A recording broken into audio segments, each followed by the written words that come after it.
Thank you for hitting play, and welcome to the series we're calling Data Pioneers. We're bringing together the brightest minds in the healthcare industry, supporting the transition to value-based care. We'll be highlighting the best practices, tools, lessons, and advice with a focus on data and analytics. I'm your host, Rich Waller from Wellstack, and we're very excited to have you join us today. Sue, David, welcome to Data Pioneers. Well, thanks for having us, Rich. Yeah, we're delighted to be here. It's fantastic to have you both on. Maybe by way of background, some quick intros about your experience in the healthcare industry, how we got here. Sue, maybe we'll start with you. Oh, sure. So I usually start with I have 40 plus years in health IT management, and we're not supposed to say more than about 20, but we have the gray hair and scars to show it. So I'm willing to say that. And worked at the CIO level starting in 2000 timeframe at a couple large, very well-known institutions, Brigham and Women's Hospital in Boston, and then University of Michigan Health System in Ann Arbor. And then in 2016 decided to move back to New England, where family was and grandkids were, and start down a path of doing more stuff on my own, interim management, advisory services, and leadership coaching. And then David and I started StarBridge in late 2016, and we are delighted to talk to you more about StarBridge and what we do. But I've worked in healthcare a long time and have a real passion for, what we do and making a difference in people's lives. Fantastic. David. Yeah, I've been doing healthcare since dirt. And when I started with the computer part of it, they hadn't invented ones yet. We only had zero. So that 40 years sounds pretty young to me. I call Sue kid occasionally.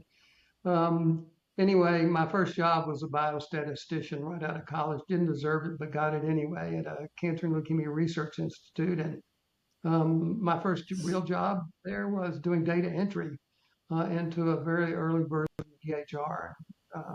Ultimately, about 4 or 5 years later, I was promoted to CIO. Didn't deserve it, but that's the gift that I got.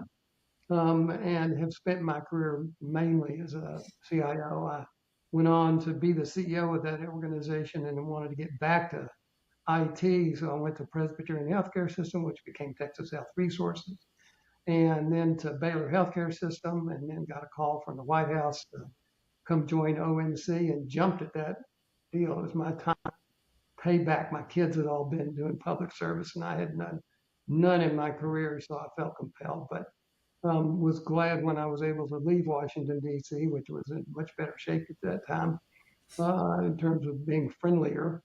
Came back to Dallas, and Sue I had known for a long time, and we worked together on policy issues, and she was a great spokesman, always has been, and so it was easy to join ranks with her. I figured I would enjoy her glow, and I have for the 9 years we've been together.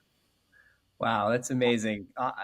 Absolutely awesome backgrounds. And, I can definitely see, why your clients are, so happy and satisfied. So maybe a little bit about StarBridge Advisors. Let's start there. Like who do you serve? Some part of your mission? Tell us about that.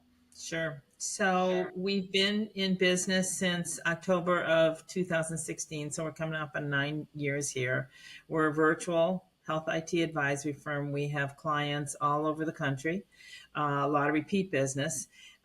We've served academic medical centers, small community hospitals, rural hospitals, regional health systems. So, as well as working with some vendors in terms of helping them with their go-to-market strategy when they're trying to get into healthcare or bring something new to the industry.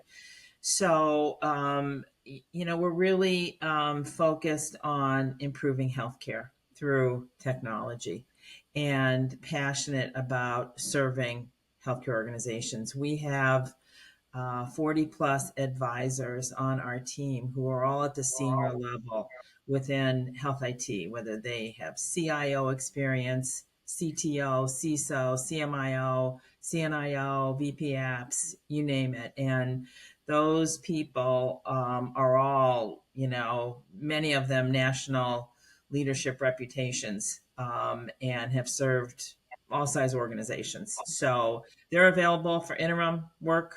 They're available for advisory work. And as I mentioned, a lot of leadership coaching, helping develop that next generation of leaders.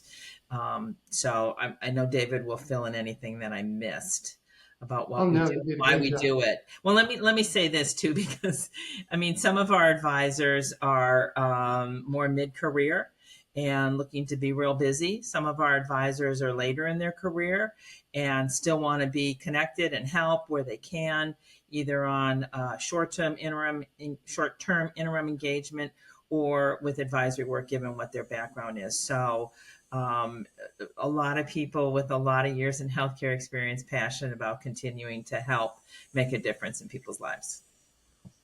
It's amazing. I'm just Oh yeah, Can I please add do. one comment? Because it's important, I think, to look at some of the distinguishing characteristics, but all of the people who work with us have had provider experience and understand what it's like to sit on the other side of the desk when people are making tough decisions. And we used to hear people say, well, you don't know what it's like to walk around in my shoes. It's like, oh, contraire, mon frere.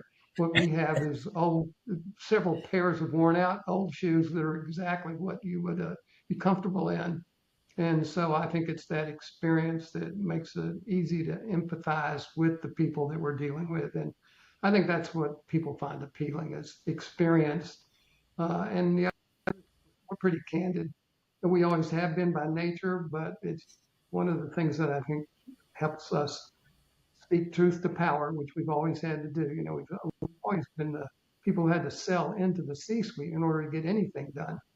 And so I think that experience has been really invaluable. And, that's what we can transfer.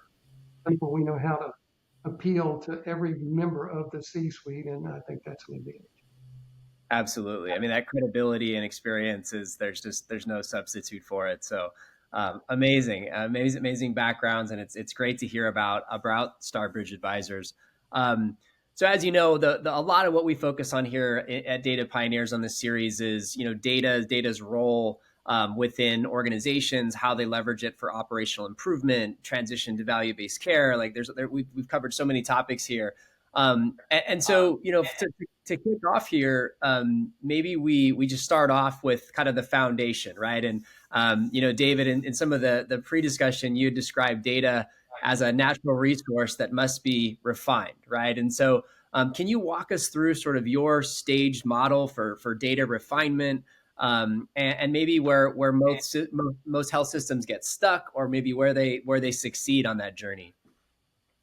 Yeah, and by the way, I have to credit Jenny Ron, who was the chairman of IBM. She was a brilliant business person, and I happened to be in a HIMSS audience. And there are those moments in your life where it's like, oh my God, aha. And I had the most incredible aha moment because she just got up and said it so simply.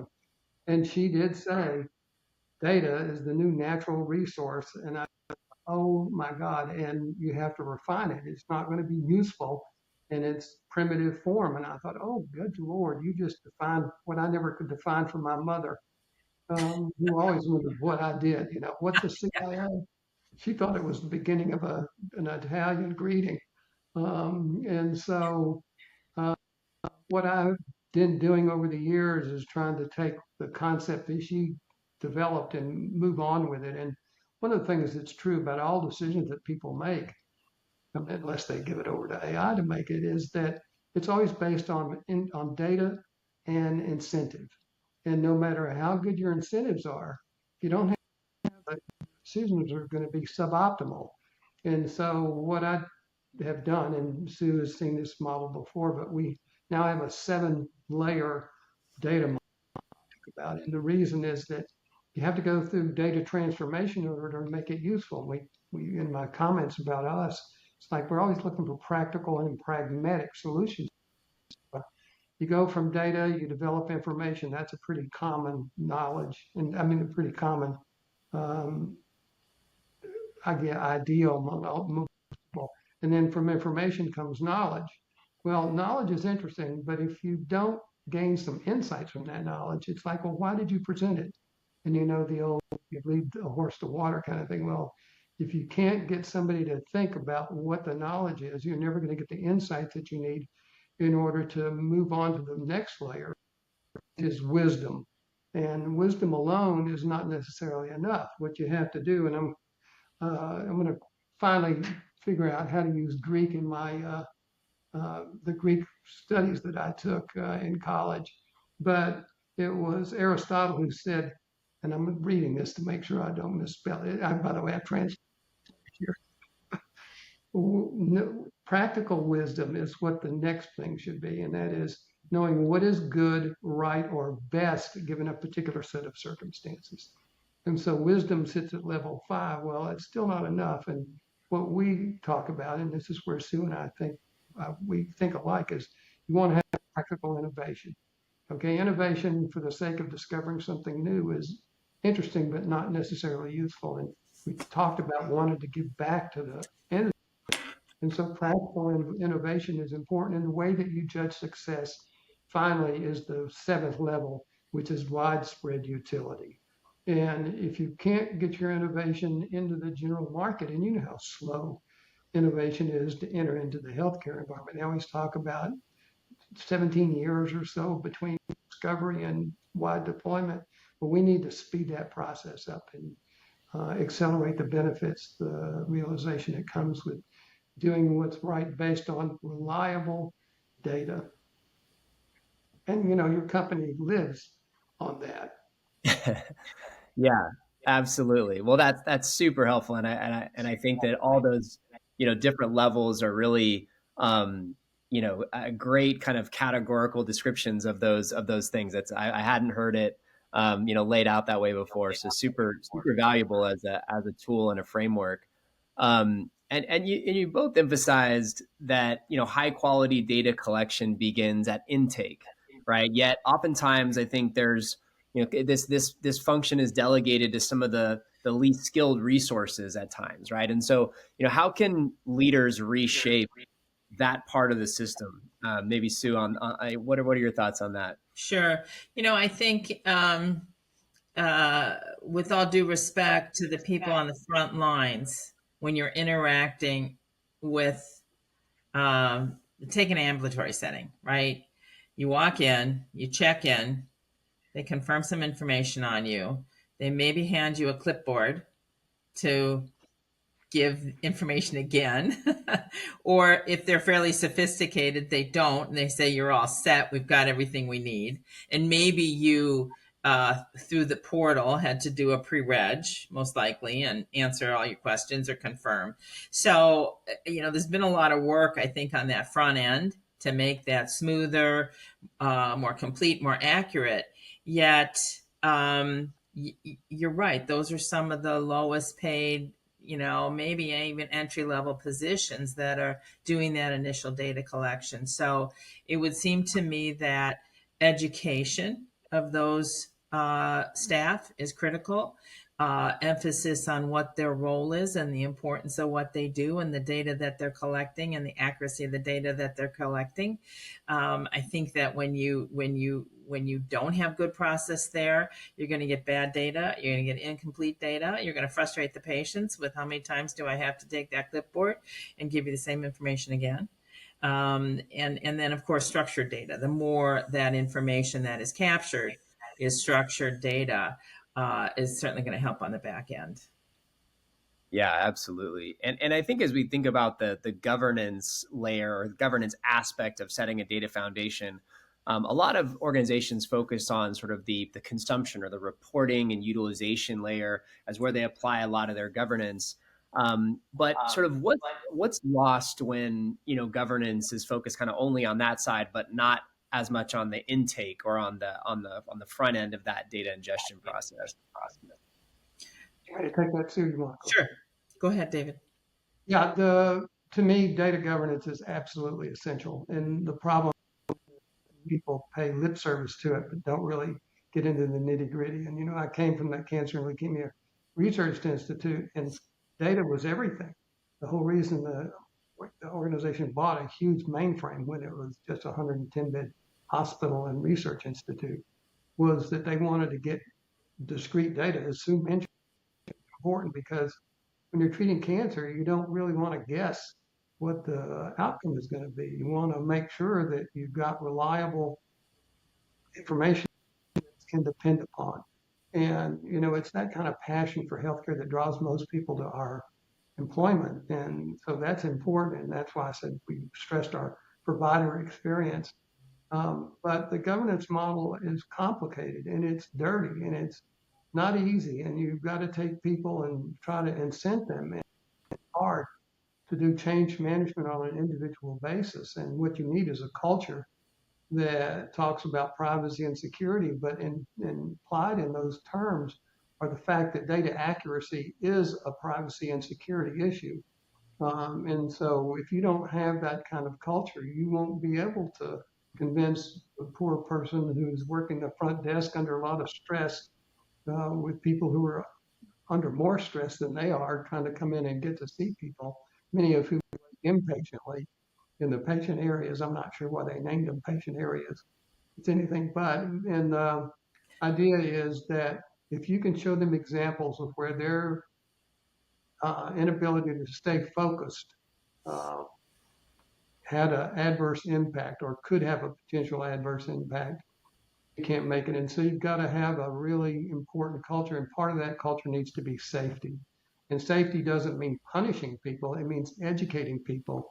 And enough to serve in institutions where I was in the safe cultures, you could talk about how to correct errors. And that was the essential element. And so when we established data governance at both Texas Health Resources and Baylor Healthcare System, we had to make sure that we got the right people together.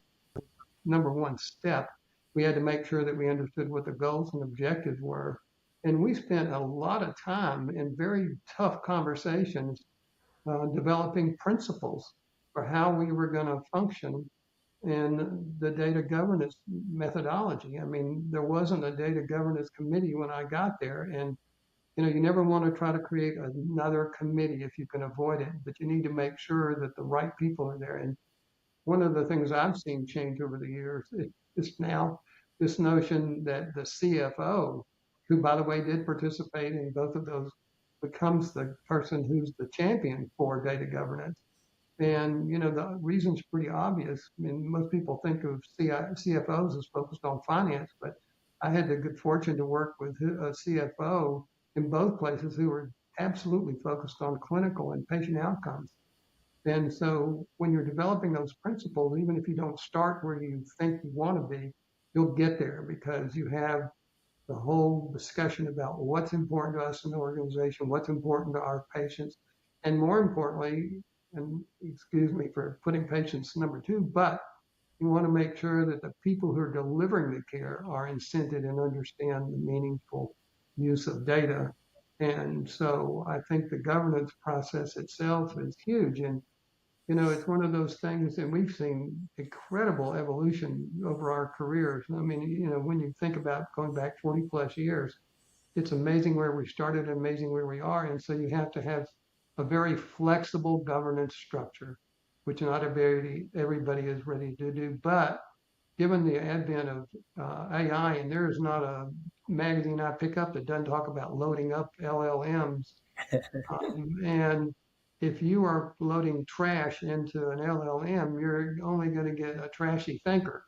And what you want to do is make sure that you've got somebody whose data is accurate, complete, and comprehensive. And if you don't mind me going off on a little tangent here, but one of the things used to bother me a lot, and I finally came up with a good answer, was going to a board meeting, and every board member would say, "Why can't you do what my bank does?"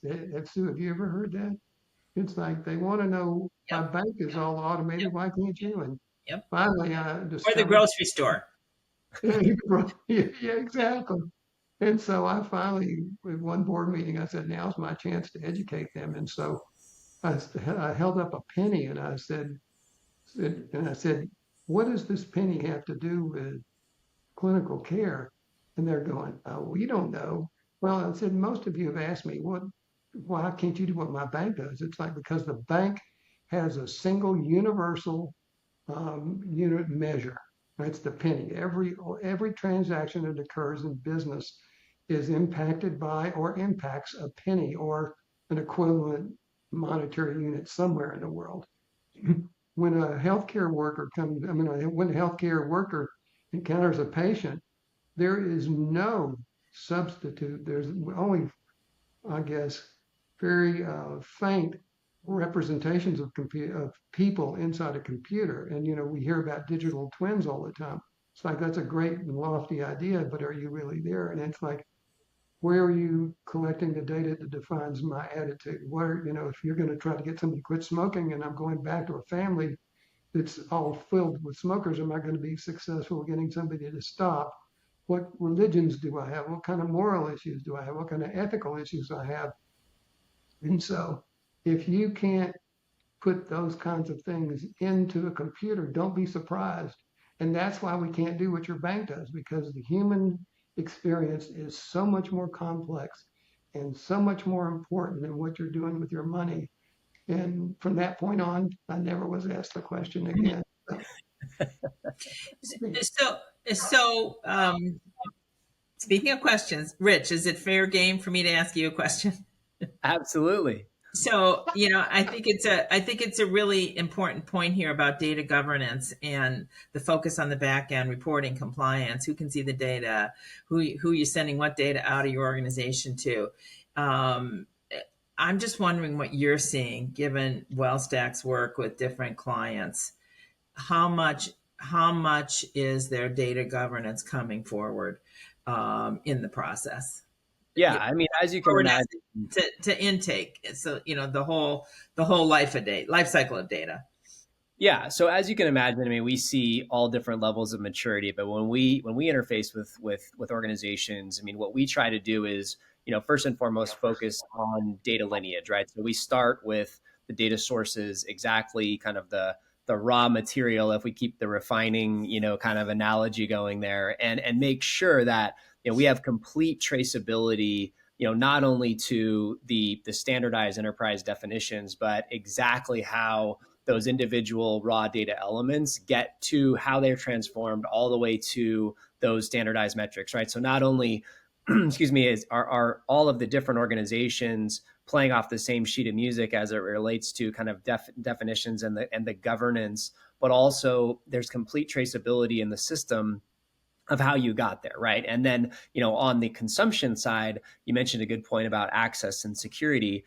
Depending on the organization and the services and the partnerships that they have, that's a whole framework that we work oftentimes with organizations like yours, or we're working with, the internal stakeholders to make sure that they have very specific data access rules. And oftentimes I think it's important to kind of find that balance of, making sure that data is fluid and liquid and getting to those consumers, but yet, the right, a lot of times, there's a ton of value that can happen without having, access to identifiable information, right? So we make sure that, those things are in place. And then when there is, that specific need to be able to interface directly with a patient within a workflow, that those data elements are governed down to the column and row, even, right, in terms of how they're accessed. So, we kind of take it's to simplify it, it's kind of three phases. It ends up being a lot more than that underneath the hood.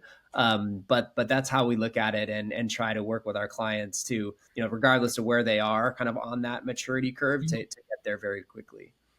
Okay. Thank you. That's helpful to understand.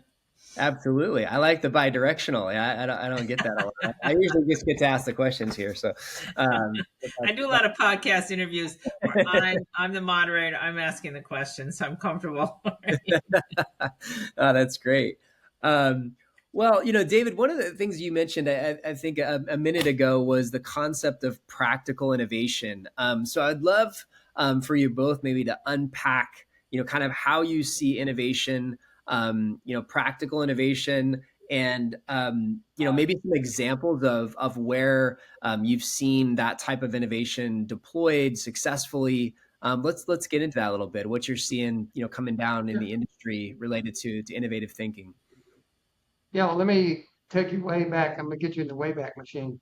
But when I started, the very first program that I wrote was a program that was written to study the in vitro results of sensitivity patterns for microorganisms that grew commonly in people who were immunosuppressed already. They were cancer patients and have been overtreated with antibiotics their whole lives. And if you looked and by the way, the reason I did this was because the person I was reporting to was so interested in research, and he said, "Why don't you get the results online?" And it's like, okay, good. So what we did was we discovered by actually looking at the results that we had in our patient population, what the differences were between what was on public patients that were widespread in the organization, in the industry. And if you treated our patients using what the industry standards were, they would be harmed because they wouldn't be getting the right thing. And it took days to grow out the sensitivity patterns.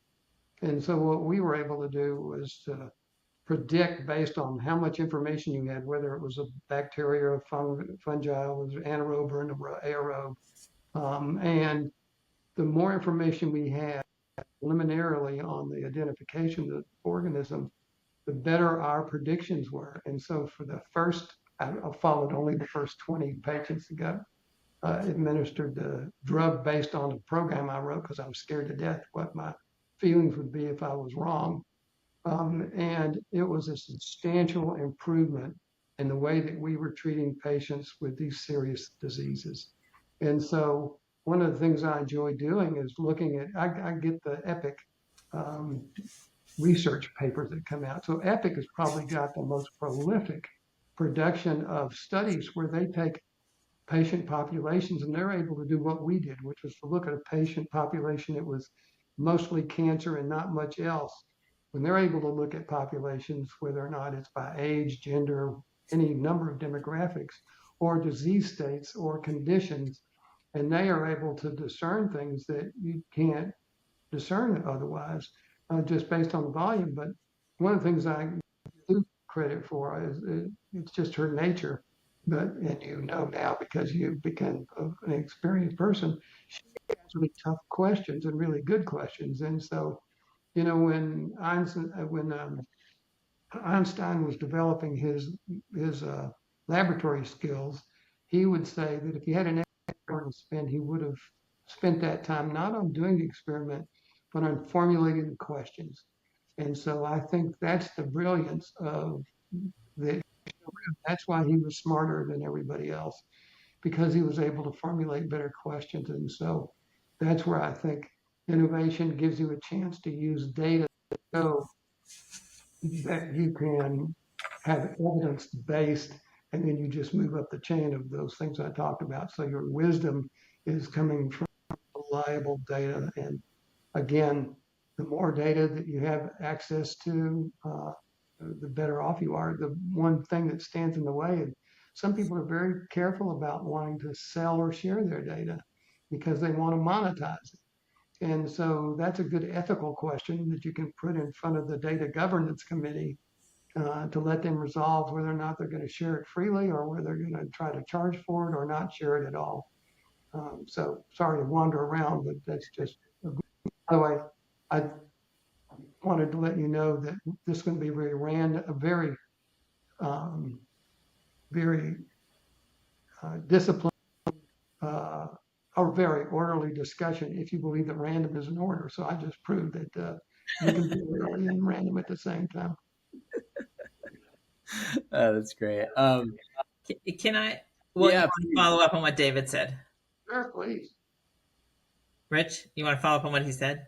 Sue, please go ahead. Yeah, so so it's not so data focused as it is operational, what I'm going to comment on. And that's when you talk about practical innovation, you look at clinicians, nurses in particular. And how many nurses have you heard say, they MacGyvered a solution, right? That's in their nature.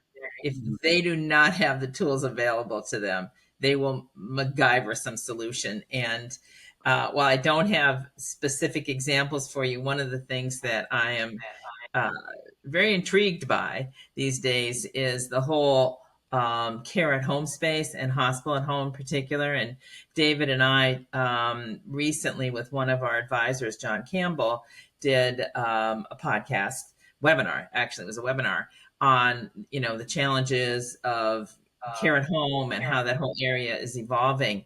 And my daughter happens to work in that space as the director of advanced practice providers for the hospital home at Mass General Brigham. So since she took that job on 2 years ago, I've always been fascinated by what kind of challenges are you dealing with, right? And because my experience has been more in hospital, patient based, and logistics is a big one. Getting people and services and resources and technology to the right place at the right time. So I'll call that all very practical innovation, taking a lot of what we've known in the four walls of the hospital in the past, and how do you do that in a broad community to people's homes, right? And if you don't have what you need, are you MacGyvering it? And Sue, I mean, you've kind of broadened the question. Are you seeing anything in the industry right now from an innovation or new technology perspective that, is exciting, that you think is, really, really coming together, kind of, I would say, making good on the promise of some of the things we're seeing around AI and things like that? I don't think I have an answer for you off the top of my head. Certainly, I talk with a lot of people about AI, how they're using it, how well integrated it is within their organization, and it is kind of the topic of the day. It's the day topic actually at a New England Hymns chapter, and coming up in October, where I'm going to moderate a panel with folks from various hospitals. I'll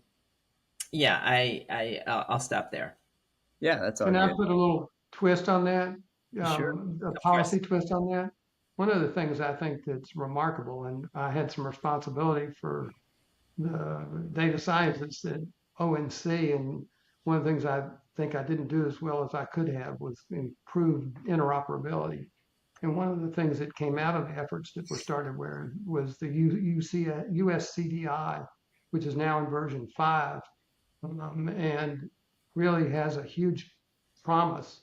And the idea is it also has an equity component to it, but it's one of those things where you're looking at the social determinants of health, and it gives us a chance to be innovative by changing our ordinary habits.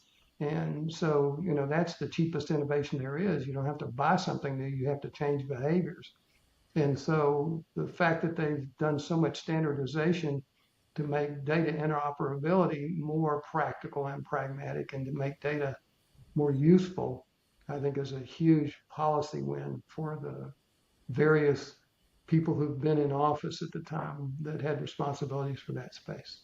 Well, let's double click on SDOH for a minute. I mean, what role do you think social determinants of health should play in enterprise data strategies, and where do you see some of the ROI with not only the interoperability side of it, but I've often said that interoperability doesn't equal data liquidity, right? Because oftentimes you get the data in, but if you're not structuring it, getting it to the point that it's consumable, injected into workflows, you kind of drop the ball on the 10-yard line in a way with getting the true use of that.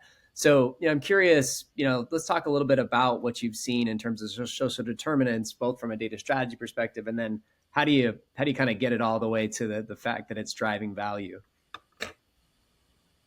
Sue, do you want to jump in there? Or you want me to? Go ahead, Okay. Yeah, one of the first places where I saw an impact was at Texas Health Resources, where we were focusing on, for the first time that I know, in any big hospital or healthcare system, family violence. And it was emotional for the people, because there are very few families that haven't been touched by it. And so we were able to start screening patients to see if they had been injured by a loved one. And that took a huge social engineering effort. So I think collecting data that falls under that umbrella, SDOH being one of those, I mean, it's a huge umbrella. The problem is there's so much data that you could collect. And we talked about digital twins and how challenging it is to create one. Well, the big thing when you're talking about governance with SDOH is, what data am I going to capture and when? Who's going to have access to it, which is very difficult because this is very personal. And there's a sacred trust that patients put in their caregivers. They won't they'll tell their caregivers things they won't tell another person in the world. And then how do you use it in a way that's not going to intimidate them? And so I think that there are many people who have now started gathering that data, and it'll be interesting to watch how it's used, because you also have to have ethicists involved in this. And that's not something people normally think about when they're thinking about data. It's like, well, what's the ethical use of this? And that's the hugest problem, or the biggest challenge I see in AI, is it being used ethically. And then if you're embracing AI and it's using social determinants of health, is it really going to do it in a way that's respectful and private?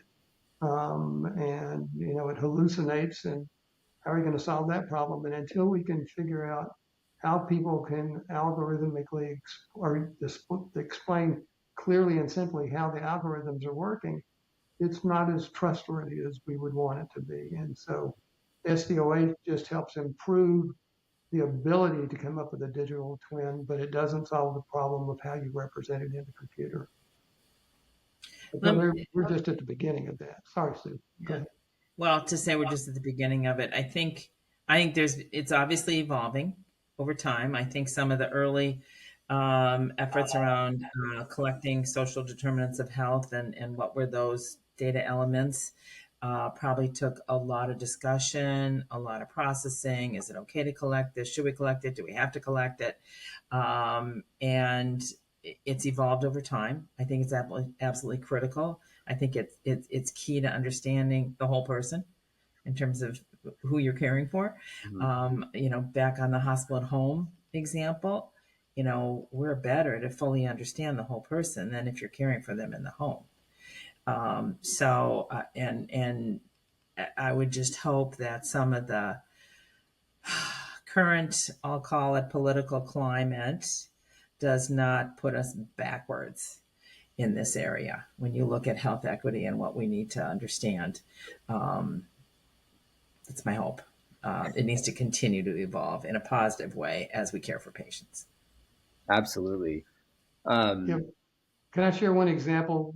Yeah, sure. It's phenomenal. And this is where we talk about culturally competent care, which means you need to understand the culture that people come from. But my wife used to work in a hospital in Oklahoma, and one of the tribal members asked my wife if they could bring dirt into the room. It's like, what? Well, yes, because we believe that it's important that you die with your feet in the dirt where you were born.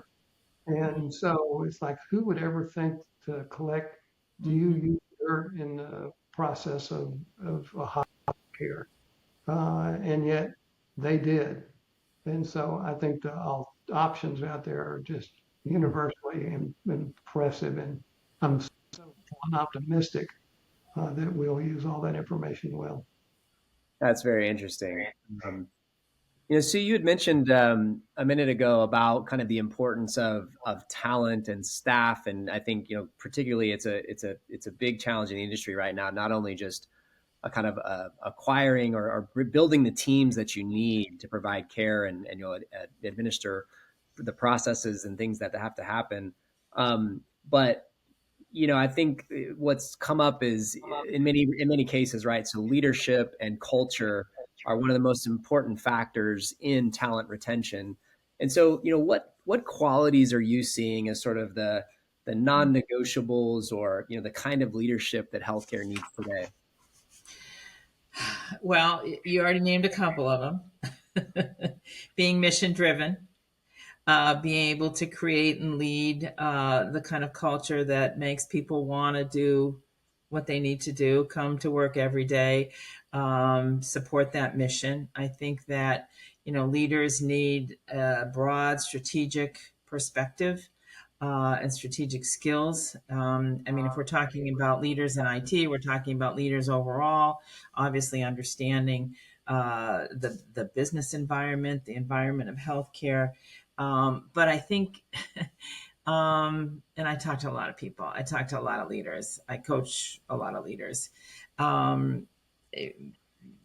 Their people skills are just fundamental. Their ability to, have high self-awareness about themselves, how they lead, how they show up, how they work with people, how they inspire people, are absolutely critical. So I would put the people skills very high on that list. Absolutely.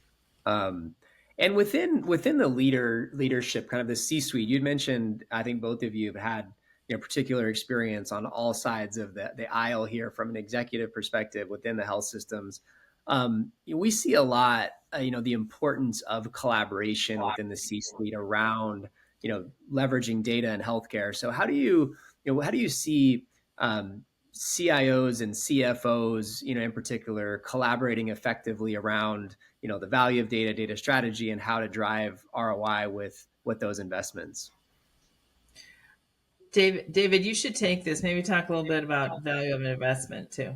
Yeah, for Yeah. sure. The thing that I always found to be useful was the way that executives were rewarded. So the KPIs, I learned early on that if I had the responsibility for the project, it wasn't going to be successful, particularly in the technical area. And so I proposed, and I was sort of shocked that it actually worked in both of my big organizations, was that we have shared KPIs. Then all of a sudden it's like, I'm not going to be rewarded if you don't succeed, and you're not going to be rewarded if I don't succeed. It's like, oh my God, you can't believe how more often I hear questions about, so how's that project going? And we always wanted to have a champion that was not an IT person. IT governance that we set up at both places was the only voting members were non-IT people. And again, that gets people to buy in because it's not my decision about what's going on, it's your decision. And I'm simply here to execute on the vision that you have. And then one of the things that we did develop was the value of investment initiative. And I did that with a very skeptical CFO. And the way I was able to sell it was like, you need to look at more than just ROI, internal rate of return, or net present value.